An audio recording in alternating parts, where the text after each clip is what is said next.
Article number 64 Book Review, Tiny Habits.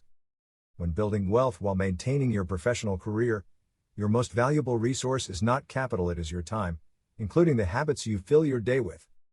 B.J. Fogg's Tiny Habits, The Small Changes That Change Everything, one offers a refreshingly practical approach to behavior change. As a Stanford researcher who has studied behavior for decades, Fogg distills his extensive research into an accessible methodology. While Atomic Habits 2 and The Slight Edge 3 explore similar territory, Fogg's work stands apart with its emphasis on the psychology of behavior change and its uniquely systematic approach. Quick summary. The central thesis in all these books is simple: making small behavior changes makes them both easy to accomplish and sustainable over time. Unlike the hustle mentality that many gurus promote, Fogg argues that sustainable success comes from implementing tiny, strategic changes that gradually transform into powerful routines. This approach aligns perfectly with the realities of busy professionals who cannot dedicate full-time attention to personal or financial improvements. Further, the traditional approach of relying on motivation and willpower is fundamentally flawed because motivation naturally fluctuates. While motivation can be useful when making a significant, single-time change, it will eventually dip. Thus, it is not sufficient to make behavioral changes that need to be sustained over time. Instead, Fogg proposes his behavior model, B equals MAP, which states that behavior B occurs when motivation M, ability A, and a prompt P converge at the same moment. In other words, the behavior will occur in response to the prompt when your motivation and ability exceed your inherent resistance to performing the task. Similar to previous books, Fogg recommends anchoring the habit. Identify an existing routine that you want to either change or use to prompt the new habit.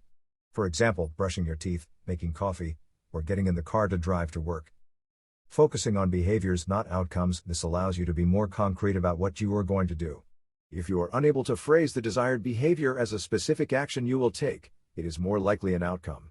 For example, save money as an outcome while bring my lunch to work as a behavior. Clearly defining the desired habits, create specific recipes that follow the format, after I will. To be very clear about what you are trying to achieve. For example, after I turn on the coffee maker, I will make a sandwich for lunch. Shifting your identity helps. By thinking of yourself as someone for whom the desired habit is natural, it becomes easier to perform the task. For example, if you identify as an athlete, it is easier to exercise than if you identify as a couch potato, because athletes exercise regularly.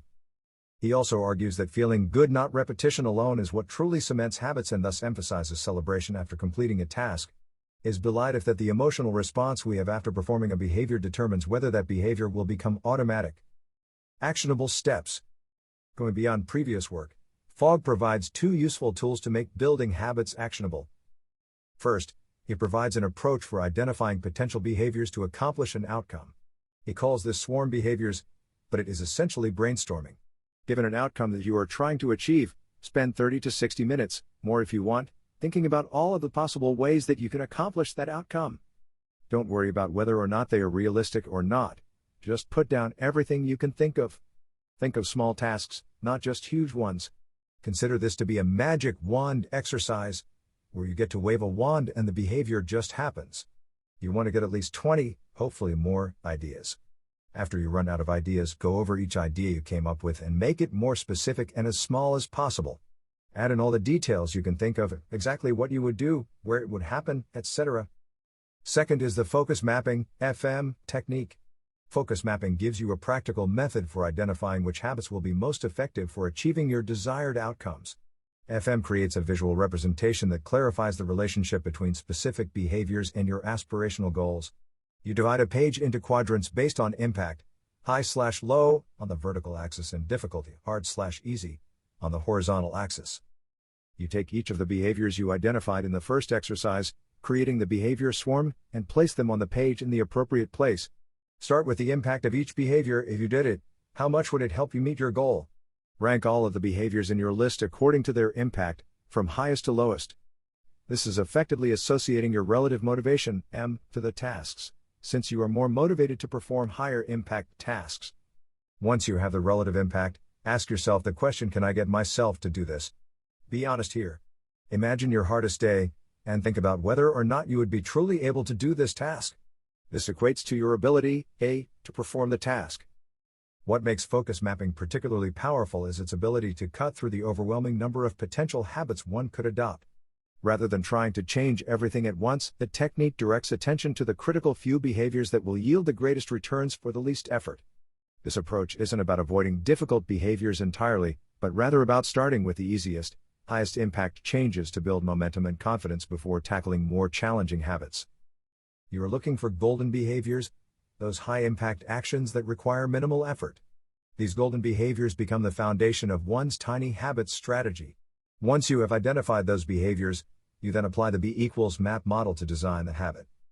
Fogg talks specifically about designing tasks since it will likely take multiple iterations to find the right behavior such that your motivation and ability are sufficient to regularly overcome your natural resistance to change. If you find that you aren't able to establish the habit and are not making progress towards your desired outcome, review what is causing the resistance and work to address it, possibly by making the task smaller or easier, by selecting a different prompt, or being more specific about the prompt, or identifying steps you need to take in advance to reduce the resistance. New habits. Building on success. Once you have successfully established a tiny habit, it will naturally grow. Growth can happen either by doing more of the same action. For example, if you start exercising for 30 seconds, it may naturally grow into 1 minute, 5 minutes, 15 minutes, 30 minutes, 60 minutes, or by creating new habits. For example, if you start by cleaning the counter every night, you may create a new habit to start cooking breakfast, preparing lunch, and grocery shopping on the weekends. The point is to not force the habits to grow faster than they do naturally. You should always be able to drop back to the habit you committed to do, even on your hard days, without feeling like a failure. As Fogg says, we change best by feeling good, not by feeling bad, so make sure your attempts at demotivating behavior don't morph into guilt trips. From here, you can select additional habits that you want to create and design them into your life. The trick is to always start with small golden behaviors and celebrate your successes to make them automatic. For readers familiar with previous work, Tiny Habits offers complementary insights. Fogg's focus on emotion, specific implementation strategies, and behavior design principles adds valuable dimensions to the habit conversation. Ultimately, Tiny Habits delivers on its promise to provide a method that makes behavior change easier and more sustainable. For additional reading, Tiny Habits, The Small Changes That Change Everything 2021. Atomic Habits, An Easy and Proven Way to Build Good Habits and Break Bad Ones 2018. The Slight Edge, Turning Simple Disciplines into Massive Success and Happiness 2013. This article is my opinion only, it is not legal, tax, or financial advice.